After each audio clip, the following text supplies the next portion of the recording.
Un cordial saludo, mi nombre es Juan Diego Pulesio. Hoy vamos a hablar en la actividad académica de la Universidad de Caldas sobre el manejo perioperatorio de la terapia biológica. Bienvenidos. Vamos a dar entonces un derrotero de lo que vamos a hablar hoy. Inicialmente vamos a hablar sobre la historia de los anticuerpos monoclonales.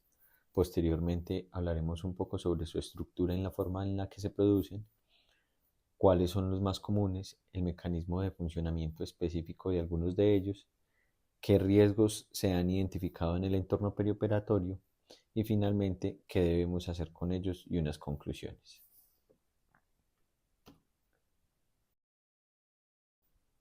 Para empezar entonces debemos hablar pues de estos dos doctores, el doctor Gerald Edelman y el doctor Rodney Porter.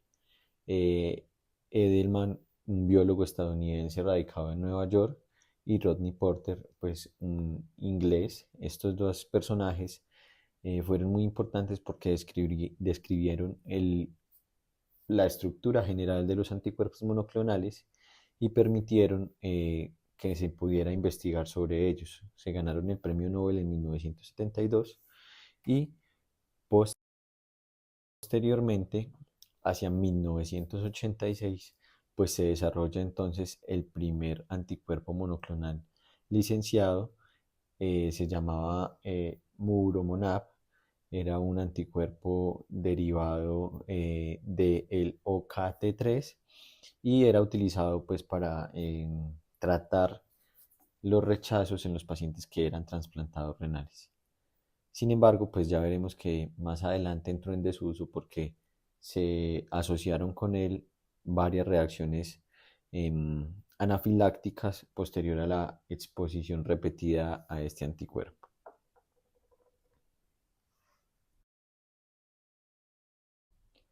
Estamos hablando entonces de un grupo de medicamentos que en la última década y en los últimos 30 años en general ha crecido vertiginosamente.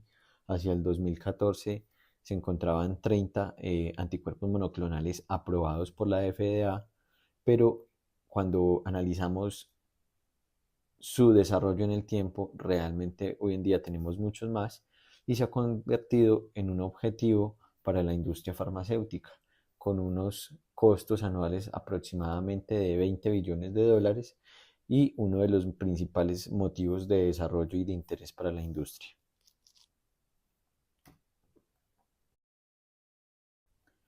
En cuanto a las aplicaciones más comunes, pues vamos a ver que tenemos diferentes tipos de enfermedades, dentro de ellas las principales el cáncer, las enfermedades inflamatorias crónicas, autoinmunes, los pacientes que han sido trasplantados, los pacientes con enfermedades infecciosas, aunque los anticuerpos monoclonales no han sido tan fuertes en este tipo de escenario, y las enfermedades cardiovasculares se proponen entonces como los principales escenarios en los que los anticuerpos monoclonales hoy están centrando su desarrollo y sobre los que vamos a hablar un poco.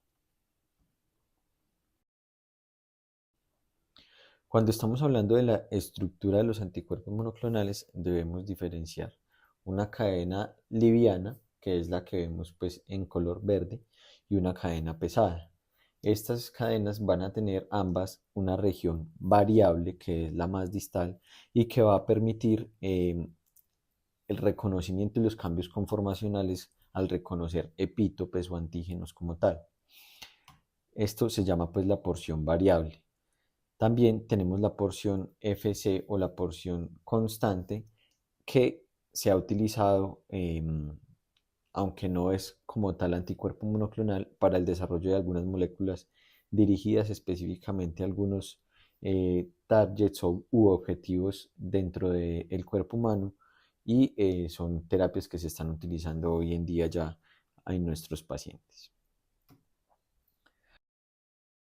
Cuando estamos hablando de los anticuerpos monoclonales, debemos recordar que son preparaciones homogéneas de anticuerpos idénticos o fragmentos de ellos. Cada molécula de los anticuerpos debe tener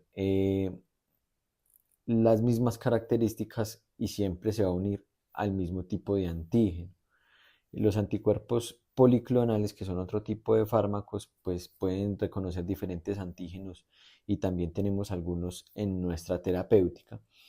Y debemos reconocer que la eficacia pues, del anticuerpo monoclonal va a depender de la capacidad de este anticuerpo monoclonal de reconocer siempre el mismo antígeno o el epítope, y va a depender también de la región determinante de complementariedad, eh, que ya veíamos que se encuentra en la porción variable del anticuerpo monoclonal, y obviamente del antígeno objetivo, dado que si este antígeno varía o tiene la capacidad de modificarse, pues la especificidad del tratamiento también va a disminuir.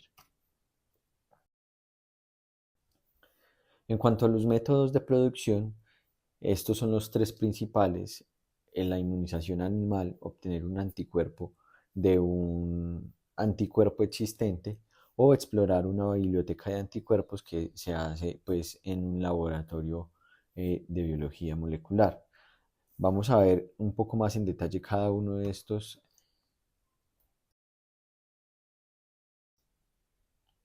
tipos de técnicas para la producción de los anticuerpos. La inmunización animal, que fue la primera pues, que se utilizó en nuestro medio, y con la que se hizo el primer anticuerpo que se utilizaba para tratar los rechazos a los trasplantes renales, pues está basada en la inoculación de un antígeno específico en un ratón o en un animal, y posteriormente, ante los anticuerpos desarrollados en este organismo, lo que se hace es aislar el antígeno conocido y esos complejos antígeno-anticuerpo en el vaso del animal, posteriormente extraerlos y tratar de eliminar esas cadenas relacionadas con la especie, específicamente, digamos en nuestro caso, las cadenas murinas, ¿cierto? Para poder humanizarlo. También se han utilizado ratones humanizados a los que se les han quitado parte de sus cadenas propias de la especie para poder aplicar finalmente este tipo de anticuerpos en humanos. Como ya lo veíamos con el primer anticuerpo monoclonal que se hizo pues, en la historia, este tipo de producción tiene el problema de que está relacionada con rechazo, ¿cierto? Con activación del sistema inmune del humano, y además eh, con episodios de anafilaxia, por lo que cada vez pues, este método está más en desuso para su uso en humanos. Otro pues, de los métodos a los que estamos, digamos que expuestos en nuestro medio hoy en día, es el de obtener un anticuerpo existente de un ser humano. Este tipo de método está basado en las reacciones linfocitarias pues, normales de nuestras defensas, y lo que se hace es que a través de obtención de muestras de ganglios linfáticos se aísla el anticuerpo y se cultiva pues, en un laboratorio. Este es el caso de moléculas como el bamlanivimab, que se utilizó para tratar de mitigar los efectos de la pandemia del COVID, y realmente pues en este campo nos falta investigación para poder usarlo pues de manera más amplia. Finalmente, el último método pues consiste en explorar una biblioteca de anticuerpos.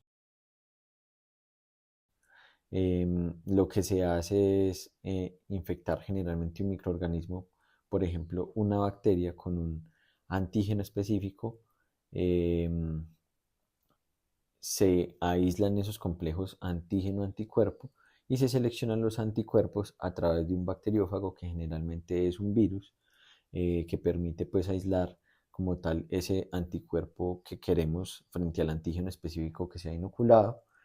Y finalmente, lo que se hace para producirlo en masa es un proceso llamado hibridación, en el que una célula B de mieloma múltiple, a la que se le han quitado sus características malignas y que aprovecha estas características del mieloma múltiple, de su multiplicación eh, acelerada, para servir como caldo de cultivo en un laboratorio y producir el anticuerpo de manera industrial. Otro de los procesos es la inmortalización, ¿cierto? Que se hace pues en el laboratorio y es a través de un medio que se conoce como HAT. Eh, este medio está compuesto por hipoxantina, aminobacterina y timidina y básicamente funciona como un caldo de cultivo para células eucariotas que van a producir el anticuerpo que posteriormente va a aislarse pues en ese inmunensayo sobrenadado celular y va a permitir su producción en masa. Tenemos que hablar también de las proteínas de fusión IgG1, ya les hablaba de la porción FC, de los anticuerpos monoclonales, y es que moléculas como el etanercept, utilizado pues para diferentes patologías y específicamente para atacar sobre el factor de necrosis tumoral alfa y el factor 8 recombinante humano, eh, son moléculas que se han utilizado aprovechando esta porción FC para aumentar su biodisponibilidad y su vida media y permitir así lograr mantener objetivos terapéuticos. Entonces, aunque no constituye como tal un anticuerpo monoclonal, esta molécula está desarrollada pues, en base a las investigaciones con anticuerpos monoclonales. En cuanto al mecanismo de acción, ya habíamos hablado un poco de este tema. La afinidad del anticuerpo monoclonal va a depender pues, de esa cadena variable y el reclutamiento de la respuesta inmune, dependiendo de cuál sea el objetivo dentro del organismo humano, va a depender de esa porción constante de la porción FC del anticuerpo monoclonal. Como tal, el anticuerpo monoclonal, y esto se modifica en la porción variable del anticuerpo, va a estar dirigido contra un antígeno de superficie de una molécula, ¿cierto? O de una célula en específico, contra una proteína plasmática, generalmente contra los receptores de inmunoglobulina G en algunas enfermedades, o contra un organismo infeccioso o alguna parte o algún antígeno que éste produzca. Y realmente estos van a ser como, en términos generales, los tipos de mecanismo de acción que van a tener los anticuerpos monoclonales. Hacia el 2017, la Organización Mundial de la Salud, y en este caso es importante hablar sobre ella porque es la entidad encargada de designar la nomenclatura para los anticuerpos monoclonales, había aprobado aproximadamente 500 nombres con nomenclatura internacional para anticuerpos monoclonales. Esto nos permite ver pues, que en el futuro próximo saldrán al mercado muchísimas más moléculas y que este tema pues, cada vez va a cobrar más importancia. En cuanto a la nomenclatura, realmente existe una resolución de la Organización Mundial de la Salud en la que nos da pues como todas las partes de la nomenclatura de los anticuerpos monoclonales. Aquí se colocan algunas de ellas, las más comunes, y vamos a verla pues que tiene una parte o prefijo o también llamado infijo en el que nos va a hablar de el tipo o la definición o el objetivo que tiene el anticuerpo monoclonal. En este caso, por ejemplo, el prefijo Li, que es común, lo vamos a ver que tiene una función inmunomodulatoria, y el prefijo OS, que también es común y que ya se utiliza mucho en nuestra práctica, va a estar relacionado con el tejido óseo. Eh, Tenemos otra parte de la nomenclatura de los anticuerpos monoclonales y en este caso pues vemos aquí que dentro de los más comunes pues vamos a tener esta característica de la U de humano. Sin embargo, importante resaltar por ejemplo la E, que ha sido desarrollado el anticuerpo monoclonal en un hámster, y también por ejemplo la A cuando ha sido desarrollado en un murino.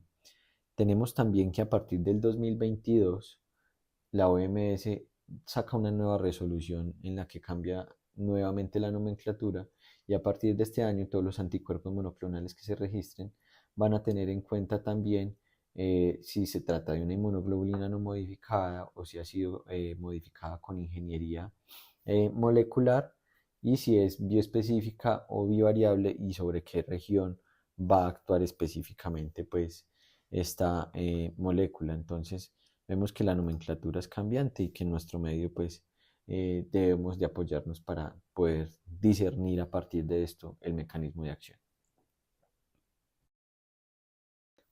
Vamos a empezar a hablar ahora entonces de entidades específicas y vamos a empezar con las neoplasias. Los anticuerpos monoclonales han sido utilizados para tratar entidades como la leucemia linfocítica crónica, como el linfoma folicular, y uno de los más utilizados es el rituximab.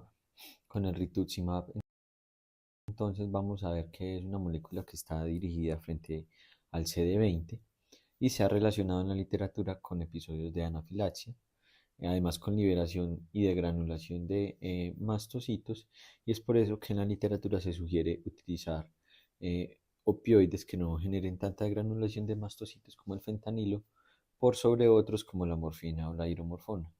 En cuanto al tiempo en el que podría ser utilizado de manera segura en el perioperatorio, se habla en la literatura de 28 días. Sin embargo, esto es recomendación de expertos y realmente el rituximab, al ser utilizado para diferentes patologías, inclusive patologías autoinmunes como la artritis reumatoidea y el lupus eritematoso sistémico, vamos a encontrar que hay conceptos divergentes en la literatura, inclusive dentro de las mismas guías. En esta que es la guía de la Sociedad Americana de Reumatología, pues por ejemplo vemos que el rituximab que aparece aquí de primero nos van a decir que debe esperarse por lo menos 4 o 6 meses cuando se hace cirugía electiva, eh, y que muchas veces en algunas ocasiones pudiera continuarse, pero con el concepto de un experto.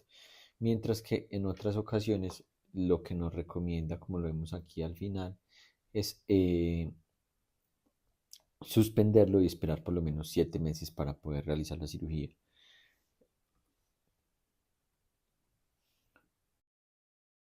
Cuando estamos hablando de otro tipo de entidades como los tumores sólidos, pues realmente los anticuerpos monoclonales ahora se utilizan para el tratamiento del cáncer de mama con el receptor HER2 positivo, y es el caso del trastuzumab y del pertuzumab, y también se han utilizado para el cáncer de pulmón de células pequeñas en el caso del bevacizumab y el ramucirumab. Estas moléculas en asociación se han relacionado con aumento de las complicaciones pulmonares posoperatorias.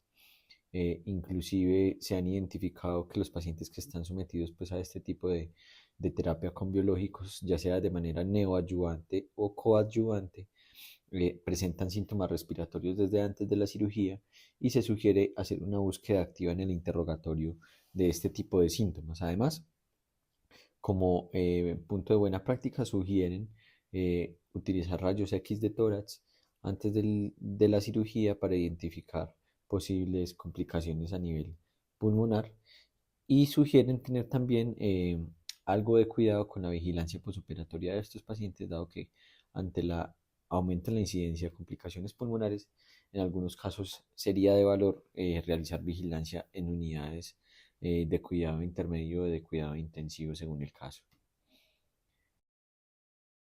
Continuando con otro tipo de entidad, en este caso vamos a hablar de los trastornos inmunitarios. Dentro de ellos, la artritis reumatoidea, el lupus eritematoso sistémico, la espondilitis anquilosante están dentro de este grupo en el que muchas veces se utiliza tocilizumab, sarilumab. Ya habíamos visto que el rituximab también se utiliza. Y para la púrpura trombocitopénica idiopática también está dentro del algoritmo terapéutico el rituximab. Vamos a ver aquí entonces la tabla de la Sociedad Americana de Reumatología, en donde nos propone pues diferentes abordajes, sobre todo si el paciente ha tenido un episodio de su enfermedad, una reactivación o no está bien controlada en el último tiempo. Ellos hablan más o menos de unos 6 meses. Realmente lo que se considera con los anticuerpos monoclonales es consultar a un experto, en este caso el reumatólogo tratante, y tratar de continuar estos medicamentos pues en el entorno perioperatorio. Por el contrario, cuando estamos hablando de pacientes que han estado con su enfermedad controlada y que realmente no tienen o se sopesa ese riesgo-beneficio de un nuevo episodio de la enfermedad autoinmune versus la suspensión del tratamiento, que también se ha relacionado obviamente pues con infecciones. Entonces ellos recomiendan suspenderlo pues de acuerdo al periodo de aplicación. Vemos aquí que varía desde 3 semanas hasta 9 semanas dependiendo de la molécula y debería pues consultarse esta guía para poder tomar una decisión a la cabecera del paciente. Importante también que la terapia antirreumática, en este caso, las recomendaciones que estábamos viendo de esta guía, de acuerdo al sistema de escala GRADE, pues todos son recomendaciones de baja calidad porque son relacionadas con estudios pequeños, estudios observacionales, pero además porque no existen en la literatura, al menos dentro de la búsqueda que se hizo para esta revisión, estudios de calidad alta que permitan dar recomendaciones de alta calidad. Son recomendaciones de expertos y estudios observacionales, como les decía previamente.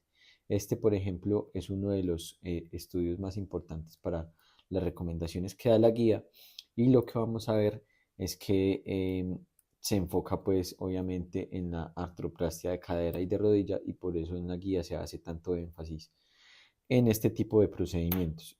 No incluyó un gran número de pacientes y realmente no se encontraron estadísticas o diferencias más bien estadísticamente significativas en la tasa de infección, que fue el endpoint primario.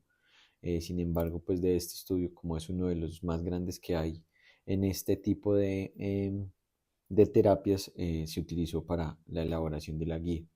Aquí vemos también otro tipo de estudios, ¿cierto? En este caso, para cirugía de columna, se investigó la tasa de reoperación y la falla en la fusión espinal eh, posterior a cirugía de columna.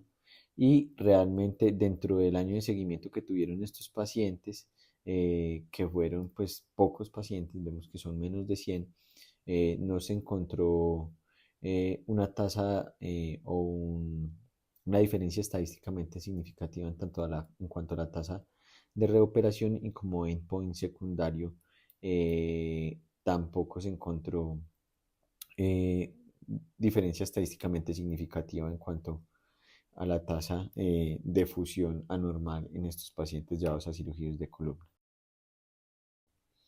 Continuando con otro grupo de enfermedades, pues con la hipercolesterolemia tenemos específicamente la molécula del evolucumab, que es un inhibidor de la PCSK9. Realmente en este grupo de pacientes y con esta molécula no hay estudios ni siquiera observacionales que nos permitan dar una recomendación. Sin embargo, sí hay publicado un protocolo de estudio en el que se va a estudiar las posibles implicaciones del evolucumab en los pacientes con infarto del miocardio y que son llevados a cirugía. Sin embargo, este estudio pues apenas está en proceso. Cuando estamos hablando de asma,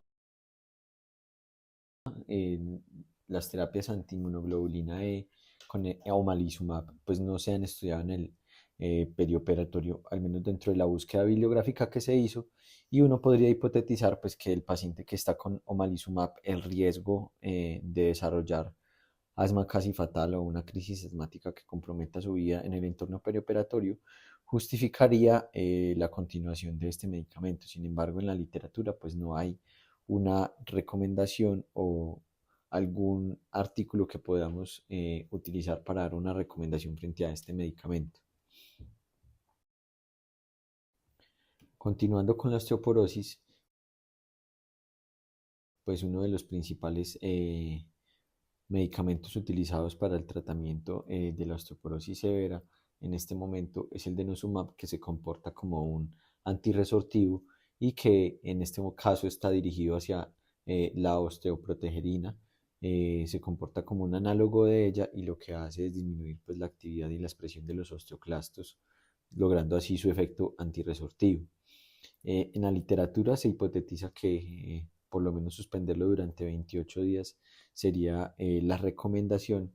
Sin embargo, en muchas ocasiones lo que se habla es que debería eh, suspenderse o tratar de no colocarse en los 6 meses previos a una cirugía y se ha demostrado en varios casos de osteonecrosis de la mandíbula en pacientes que están recibiendo denosumab, lo que constituiría pues una preocupación eh, en este caso en los pacientes que vayan a ser sometidos a cirugía de mandíbula o procedimientos dentales. Continuando con la enfermedad inflamatoria intestinal, realmente moléculas como el infliximab, el adalimumab y el golimumab han sido utilizadas para el tratamiento de esta patología. Realmente hay pocos estudios que nos permitan pues dar como una recomendación con respecto a esta molécula. Sin embargo, se encuentran algunos y este es uno de ellos en el que este tipo de terapias pues no se asociaron con ningún riesgo en el aumento en la tasa de infección o en la infección del sitio operatorio en pacientes llevados a cirugía de la cavidad abdominal. Asimismo, eh, no podemos encontrar en la literatura em, recomendaciones relacionadas con el uso perioperatorio del idarucizumab, molécula pues utilizada para la reversión de la anticoagulación con dabigatran. Y en este caso, en el entorno perioperatorio, pues sería muy importante para nosotros porque el paciente con dabigatran que debe ser llevado a cirugía de manera emergente, pues sería la única herramienta terapéutica que tendríamos. Sin embargo, pues como les digo, en la búsqueda bibliográfica que se hizo realmente no se logró encontrar estudios de esta molécula en el entorno perioperatorio. Cuando estamos hablando de organismos infecciosos, eh, algunos de los anticuerpos, sobre todo policlonales, se han utilizado para tratar la infección por Clostridium difficile y la inmunoglobulina G intravenosa pues es una de las herramientas para el tratamiento de esta infección. Sin embargo, pues no existen estudios en el entorno perioperatorio que nos permitan dar una recomendación. Y finalmente, en cuanto a las enfermedades neurológicas, pues tenemos varios grupos de medicamentos que van a estar utilizados para este tipo de enfermedades. Es el caso del natalizumab, del alemtuzumab, del ocrelizumab, del rituximab. Nuevamente aparece aquí este anticuerpo monoclonal del eculizumab. Y dentro de la literatura, pues encontramos poca evidencia de qué hacer con ellos en el entorno preoperatorio. Esta es un documento publicado por la Mayo Clinic en el que básicamente nos dice pues que ninguno de estos medicamentos que acabo de mencionar debería suspenderse en el entorno perioperatorio. Sin embargo, cuando uno se va a mirar de dónde se ha extrapolado esta recomendación, pues lo que podemos ver es que se ha extrapolado de los insertos de los medicamentos y realmente pues no tenemos estudios relacionados con estas moléculas en el entorno perioperatorio. En resumen, ¿qué debemos hacer? Debemos conocer el tipo de moléculas que tenemos, cuál es su potencial mecanismo de acción y si existen algún tipo de riesgo en el entorno perioperatorio, aunque ya vemos pues que con la mayoría de las moléculas no hay mucha evidencia. Como conclusión, entonces, debemos conocer que los anticuerpos monoclonales son un grupo creciente de medicamentos con diferentes mecanismos de acción, pero con un mecanismo de acción general. Es importante conocer las generalidades de ellos, que su nomenclatura nos puede dar información y que podemos consultarla pues en el documento de la OMS. Nos habla un poquito del mecanismo de acción, de su mecanismo de producción y nos podría dar inferencias sobre cuáles son las posibles complicaciones relacionadas con ellos. Que hace falta evidencia para hacer recomendaciones perioperatorias con la mayoría de anticuerpos monoclonales, ya veíamos que hay algunos que se han relacionado sin una diferencia estadísticamente significativa con aumento en el riesgo de infección, otros con osteonecrosis de la mandíbula.